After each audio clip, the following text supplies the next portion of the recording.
All right, ladies and gentlemen, we are about to jump into the first game here of the MLG Open Bracket. With me is going to be Nightshade. We're going to be starting off the cast here for you guys, and we are jumping into an amazing first game between Suppy and his opponent. So let's go ahead and introduce the players, guys. Brad, go ahead and introduce who we have playing in the bottom left side. Yeah, down in the bottom left-hand corner is a new addition to Team Evil Geniuses. He is Suppy. And, of course, his opponent in the upper left position, representing the team by the name of FB. I think it's like Fruit Bowls or something. It's a ridiculously funny little clan name they got going on. It is going to be the blue Protoss player. His name is going to be Blackra. So it's going to be a PVZ. The map that we're going to be jumping right on here is going to be Whirlwind, a huge, huge map, 4-player map. Of course, you can be spawning in the upper left. You can be spawning in the upper right, and bottom left, respectively. But now both players are actually spawning really, really close positions by ground, and I definitely think this is going to be a factor starting up this game number 1. No, and absolutely, you're all right. This is something that becomes a bit of a concern with Whirlwind specifically, and with the update with regards to the speed upgrade on warp prisms. We can expect to see a little bit of drop action as well. There's also fast ETs now because of the fact that they are so cheap. In fact, we're actually having a discussion about ZVP and the metagame that's currently going on with this last evening, and it's going to be a very interesting matchup. Suppy is capable of literally everything. Out of the box, he is capable of early attacks, 2-base timings. He's capable of doing long game macros. He's capable of a lot of strategies, and in fact, there we go. He's actually grabbing a pool first very, very quickly. So as you can see, it looks like he's going to be starting off with some early aggression. Yeah, this is actually a pretty normally timed pool here from Suppy. He's probably going to be going 14 hatchery, or 14 spawning pool, excuse me, followed by the 15 hatchery. Definitely just want to be 100% safe against any possibility of a cannon rush. And, you know, Blackra, you know, he's not, you wouldn't think he's like the biggest name. Maybe Suppy has not practiced with this guy. Maybe he has no idea who he is. So you definitely want to be on the safe side, going for spawning pool before the hatchery. There we go. The hatchery is just being started right now for Evil Geniuses Suppy. And meanwhile, back home, Blackra just taking the Nexus expansion. So it's just going to be a very standard early opening here from both sides. Yep, quick forge, fast expand, setting it all up. Blackra doing a very standard Protoss opener, getting himself the economy. He knows that he needs to be very, very tight with regards to his economy, getting it set up as quick as he can. Certainly, I think going with like a 4-gate strategy isn't going to work as much anymore as it used to, say in Wings of Liberty. However, that being said, that's why a Forge Fast Expand is certainly beneficial. It definitely sets you up for the mid-game and late-game substantially better than, say, an early, I guess you could say, all-in attack.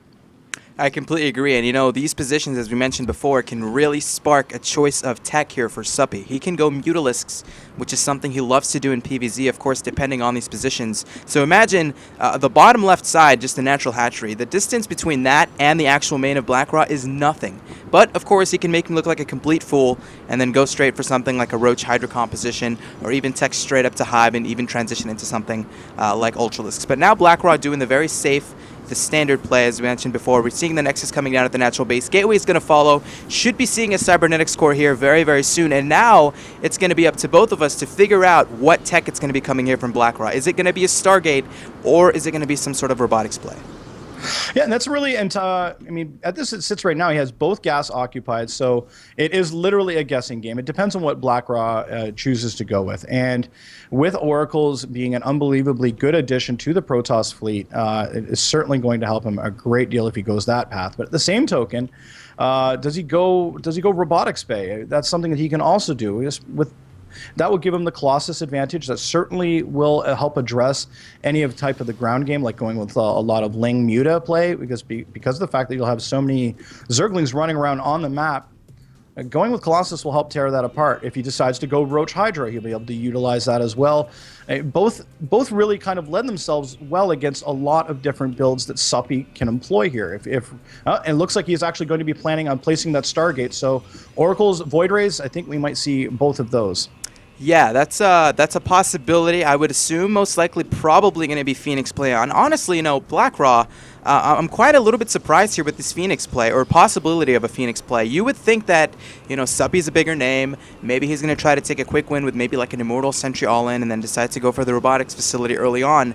But it seems like he's not really that nervous about playing the mid to late game with Suppy. This Phoenix play, or I'm going to say possibility again. I keep saying Phoenix because every time I see a Stargate, man, everyone is just making 5 Phoenixes and they're going straight to the Zerg space. But that's going to be a big possibility, and that tells me that it's a possibility we're going to see a third base. And just as I say that, Probe making its way towards what would be the third of Blackra, and that's actually very, very fast. And if Suppy can actually identify this, he can go ahead and put on a little bit of early pressure. Oh, absolutely. This is an unbelievably fast third base. This is ridiculously quick. It is scouted. I'm sure he knows it is there. Suppy will definitely make an attack and a poke on that. In fact, there's the Lings. They do show up, and they are going to go to town. They're going to take care of the Probe first, mop it up. Pylon about to finish on up here, and it is going to get worked on. There is a Void Ray in production. Stalker and Sentry do show up. Not a whole lot there to help take care of this. The Sentry falls very, very quickly, and the Stalker looks like he's about to fall as well. But he is going to back on up. Looks like he's not going to be able to get it. He does get pinned into corner. Void Ray is now out and on the map. We do see another bunch of gateways as well as cannons down by Blackra while he's still under siege by these 4 Super Zerglings. More showing up by Suppy, and he's actually streaming a pile of them across the map as well, and this third is under siege. Yeah, and this tells me Suppy does not want this the Protoss player to get away with this very quick third. Although the Void Ray is going to be able to do some damage, I have a feeling that this many Zerglings should technically force a cancel onto this Nexus, but Void Ray is still up in the air, still doing some damage. It looks like he's gonna finish it, maybe even just have it die, which would be a little bit of a bad situation here from Blackra. But this is just really good by Suppy. If you notice behind that, he's getting a layer, he's getting more Zerglings, he's getting his upgrades, and that Nexus is absolutely now going to go down. As you see units count right now, 33 Lings is going to be plenty here for Suppy to be able to eliminate it. And this quick layer, what tech do you think is possible here from Suppy, Nightshade? Well, with both there it gases, is. I guess now we know. Oh, that would save things. It looks like we're going to be seeing Infestors. Although, realistically, I think actually he's going to go Swarm Host, to be perfectly frank. Swarm Host, very, very good against Protoss. It's free units versus very expensive units. He'd basically be able to rain down an unrelenting siege. Now, that being said, he does know that there is a Void Ray in the sky. And that may pose a bit of a problem because of the fact that you'll be able to snipe the Swarm Host. And unfortunately, Locusts do not shoot into the sky. Currently under siege at the front is Blackra. He's got a pile of Zerglings, but they are not going to get in. No, I stand corrected. They do make it all the way in, and it looks like he's going. Suppy should use these for scouting, or is he going to go straight for the mineral lines? Yes, indeed, he does go for the probes, and they are going to fall, unfortunately. Suppy is going to rack up a good number of them. 15 probes killed so far, and finally the last Zergling does ultimately fall. So a bit of a good strategy and attack here by Suppy, and Blackra taking it, but he's been able to hold fairly well at this point. He lost a lot of probes. 15 probes at this point is not the position you want to be in as a Protoss player, and you definitely don't want to have Lings in your natural and in your main base. I would have to give a tremendous advantage to Suppy as we see the supply difference up by 30. But it's like a matter of tech once again, Brad. We're seeing the hive started very, very quickly. There is the starting of the pathogen glands. We're still seeing the Overseer doing some scouting information, and that's all Suppy wanted to do. He wanted to use the Lings to possibly deal damage, but to also be able to spot the robotics facility. He obviously knew the Stargate was on the map because he spotted the Void Ray, but now it's going to be a transition into Colossus, and it's going to be a timer now on the Protoss. Does he hit a timing before Hive, or is he going to have Suppy just have a huge economic advantage and just swell over him with a bunch of units? Well, and that looks like what the case is. He's got that third base up and running, and he's had it up substantially longer than Blackra. Blackra is now, his third is finally just finishing. There is the Phoenix in the sky, like you were mentioning earlier on, and so indeed it is going to be a bit of a Phoenix support along with these gateway units as they progressively move their way across the map and taking care of a lot of these creep tumors. This will slow things down quite a bit for Suppy indeed. However, that being said, the Lings do get in there. Decent force fields, an awful lot of energy expended. The Queen's showing up. They're going to mop this up unbelievably fast, and another really good victory here for Suppy, taking care of a lot of units, and Blackra in a lot of trouble actually as it sits right now. I'm going to look at some numbers, Nightshade. We see Suppy on 3 base. He can take a 4th behind it if he decides to. I mean, his economy, 66 drones to 58 probes. And, you know, that attack by Blackra, he already did not have enough units because of the damage here that he took from the Lings. And that was just a little bit questionable. I would have thought maybe just defend a little bit, possibly get the third base a little bit more saturated, continue your Harvester production, and try to come back in this game economically. But he was kind of in a position where he had to go for some sort of a push. Now we're going to see the Void Ray in the center of the map. That's going to get focused down. And the army composition of Suppy, look at this. Infestors, Queens, and Ultralisks. And this is going to be like the quickest Ultras you can possibly have in this matchup. 13 minutes in, he's going to have Ultras, which I'm a little bit worried here for Blackra.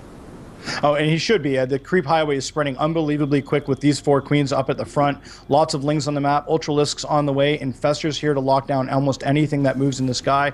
Queens to support as well. Suppy with a very commanding lead. The big one is now you can see that the macro is starting to snowball out of control. 158 supply to 115. I stand corrected. 117. Another Void Ray going to show up and ultimately die very, very quickly indeed to the now 6 queens that are parked out front there. So Suppy is just going to town. He's not even expanding behind this. He does have just such a commanding lead as it sits right now. Army supply count, we see Suppy with a big advantage, 89 to 59. A little scouting Phoenix trying to do something here. He sees the composition. He knows this is quick ultras. He's going to need Void Rays. He's going to need to do a transition into Immortals because Colossus at this point is not going to help against this. If you can just fungal the Colossus and keep him locked down, these Ultras and Zerglings will absolutely clean the remainder of that army. But it's just looking very, very grim, unfortunately, here from Blackra. 168 supply to 132. If I want to look at the upgrades, we see 2-2 already completed here for Suppy. There's the fungal going down on the Colossus. A little bit of an overextension here by Blackra. That's going to fall down. Great time warp here, and this is just going to be a very, very close battle. If Suppy can get in there, he's definitely going to deal some damage. No, absolutely. And the time warp, it doesn't look like it's going to be affecting these Ultras at all as they just shuffle right on through, start working away on literally everything at the front door.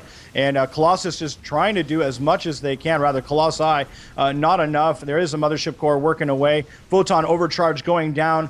Ultralists still continuing to crank on through. In fact, I don't recall seeing any of them die just quite yet. Some of them getting a little low on health, but this is looking unbelievably bad for Blackra. We have Infested Terrans shooting away. We have Queens hacking away, and a big GG, and Suppy is indeed victorious. What a game number 1, man. That was really cool to watch, and Suppy just displaying a style that is it's like really greedy in tech, and you're teching very quickly to hive. You're hoping that your opponent's not going to be going for some sort of a timing to straight up kill you, and he played that, he played that very, very beautifully. Went for the push, the economic damage. Honestly, at that point, as a Protoss player, if you let that happen, you're going to be playing from behind this whole time. So, any last thoughts on that game, Nightshade? Absolutely, you're right. The 15 workers getting killed off. I think a big one was also losing the third as early as it was. It was a very greedy third. If it had finished, it would have paid off. It didn't finish, and by throwing it down late, put him behind. Suppy just basically applied pressure when he needed to in order to get some good scouting information, kill workers, and then just macroed up right behind it very, very quickly and went straight for the cutthroat, and that was it. I completely agree. And guys, what we're going to do now is we're going to take a small little commercial break, and when we come back, we're going to be jumping into game number 2 between Mr. Blackra and Suppy, so stay tuned.